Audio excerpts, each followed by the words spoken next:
کیا آپ بنی اسرائیل میں رہنے والے ایک عابد کے بارے میں جانتے ہیں؟ اور کیا آپ کو معلوم ہے کہ شیطان نے اس نیک عابد کو کیسے زنا کرنے پر مجبور کیا، اور عابد نے شیطان کے بہکاوے میں آ کر کیا کیا گناہ کر دیے، اور یہ کہ اس کا کیا انجام ہوا؟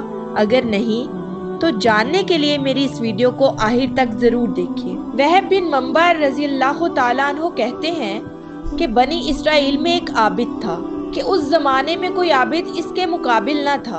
اس وقت میں 3 بھائی تھے، ان کی ایک بہن تھی، اس کے سوائے وہ اور بہن نہ رکھتے تھے۔ اتفاقاً ان تینوں بھائیوں کو کہیں لڑائی پر جانا پڑا۔ ان کو کوئی ایسا شخص نظر نہ آیا جس کے پاس اپنی بہن کو چھوڑ کر چلے جائیں یا اس پر بھروسہ کریں، لہٰذا سب نے اس رائے پر اتفاق کیا کہ اس کو عابد کے سپرد کر جائیں۔ وہ عابد ان کے خیال کے موافق تمام بنی اسرائیل میں سکا اور پرہیزگار تھا، چنانچہ اس کے پاس آئے اور اپنی بہن کو حوالے کرنے کی درخواست کہ جب تک ہم لڑائی سے واپس آئیں ہماری بہن آپ کے سایہ عاطفت میں رہے گی۔ عابد نے انکار کیا اور ان سے ان کی بہن سے خدا کی پناہ مانگی۔ وہ نہ مانے اور اصرار کرتے رہے کہ ان کی بہن کو اپنی نگرانی میں رکھنا منظور کر لیں، حتیٰ کہ عابد نے ان کی درخواست کو منظور کر لیا اور کہا کہ اپنی بہن کو میرے عبادت خانہ کے سامنے کسی گھر میں چھوڑ جاؤ۔ انہوں نے ایک مکان میں اس کو لا اتارا اور چلے گئے۔ وہ لڑکی عابد کے قریب ایک مدت تک رہتی رہی۔ عابد اس کے لیے کھانا لے کر چلتا تھا اور اپنے عبادت خانہ کے دروازے پر رکھ کر کواڑ بند کر لیتا تھا اور واپس اندر چلا جاتا تھا اور لڑکی کو آواز دیتا تھا اور وہ اپنے گھر سے آ کر لے جاتی۔ راوی نے کہا کہ پھر شیطان نے عابد کو بہکانا شروع کیا۔ ابتداً اس کو خیر کی ترغیب دیتا رہا اور لڑکی کا دن میں عبادت خانہ تک آنا اس پر گراں ظاہر کرتا رہا کہ کہیں ایسا نہ ہو کہ یہ لڑکی دن میں کھانا لینے کے لیے گھر سے نکلے اور کوئی شخص اس کو دیکھ کر اس کی عصمت میں رکھنا انداز ہو جائے۔ بہتر یہ ہے کہ اس کا کھانا لے کر اس کے دروازے پر رکھ کھایا کرے، اس پر اسے بہت اجر عظیم ملے گا۔ غرض یہ کہ عابد کھانا لے کر اس کے گھر جانے لگا۔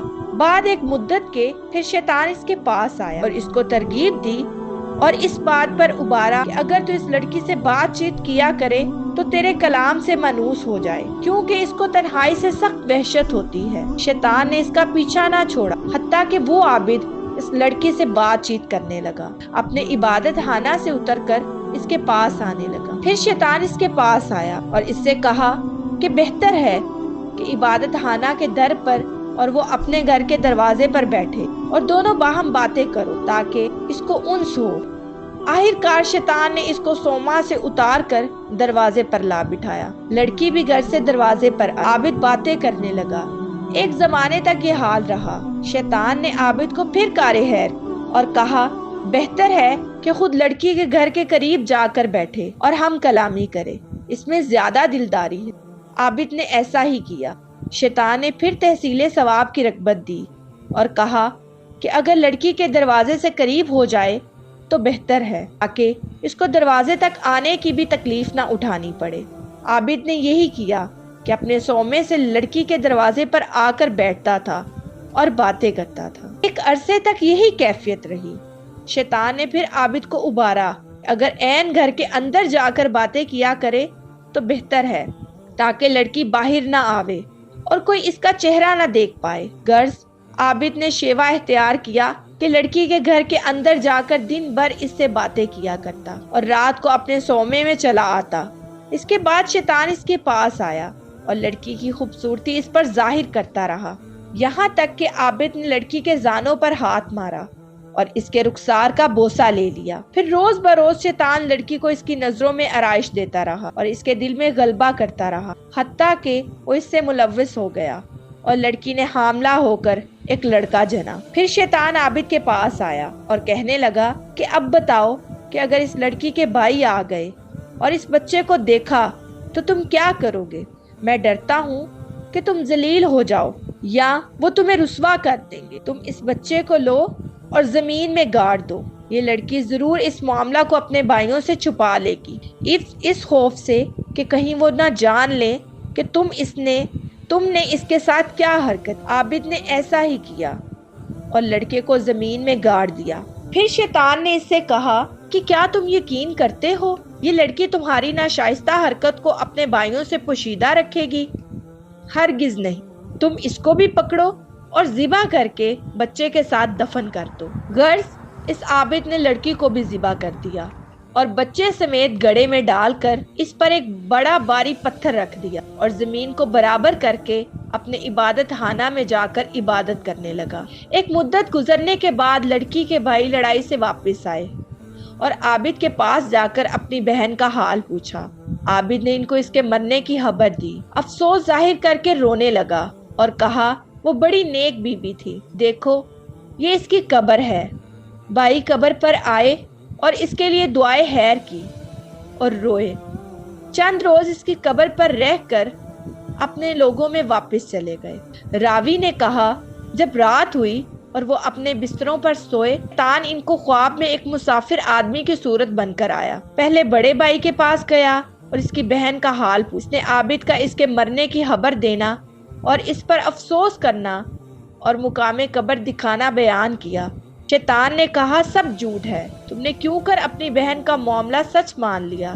عابد نے تمہاری بہن سے بدفعلی کی، وہ حاملہ ہو گئی اور ایک بچہ جنا۔ عابد نے تمہارے ڈر کے مارے اس بچے کو اس کی ماں سمیت ذبح کیا اور گڑھا کھود کر دونوں کو ڈال دیا۔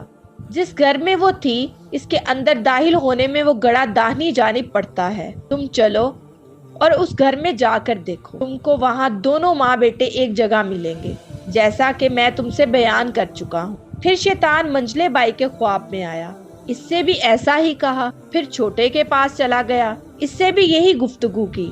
جب صبح ہوئی تو سب لوگ بیدار ہوئے اور تینوں اپنے اپنے خواب سے تعجب میں تھے۔ ہر ایک آپس میں ایک دوسرے سے بیان کرنے لگا کہ میں نے رات عجیب خواب دیکھا۔ سب نے باہم جو کچھ دیکھا تھا بیان کر دیا۔ بڑے بھائی نے کہا یہ خواب فقط ایک خیال اور کچھ نہیں، یہ ذکر چھوڑو اور اپنا کام کرو۔ چھوٹا کہنے لگا کہ میں تو جب تک کام کو دیکھ نہ لوں گا باز نہ آؤں گا۔ تینوں بھائی چلے گئے جس گھر میں ان کی بہن رہتی تھی۔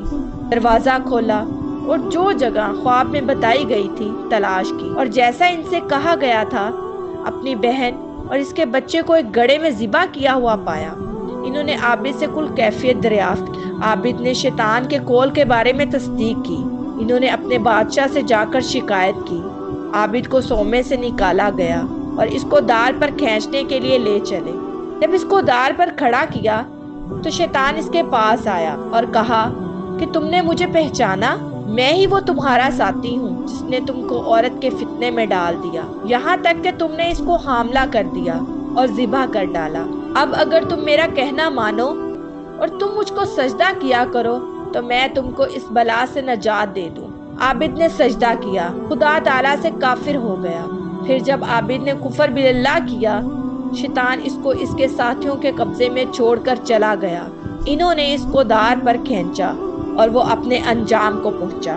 ناظرین، میں امید کرتی ہوں کہ میری آج کی ویڈیو سے آپ بہت کچھ سیکھیں گے اور ایسے بہت سے اسلامی تاریخی واقعات سننے کے لیے ہمارے چینل اقرا اسلامک سٹوریز کو لائک، شیئر اور سبسکرائب کرنا مت بھولیں اور ساتھ ہی ساتھ بیل آئیکن کو ضرور پریس کریں تاکہ ہر آنے والی نئی ویڈیو کا نوٹیفیکیشن آپ کو آپ کی اسکرین پر ملے۔ اب میں آپ سے اجازت چاہوں گی۔ شکریہ۔ اللہ حافظ۔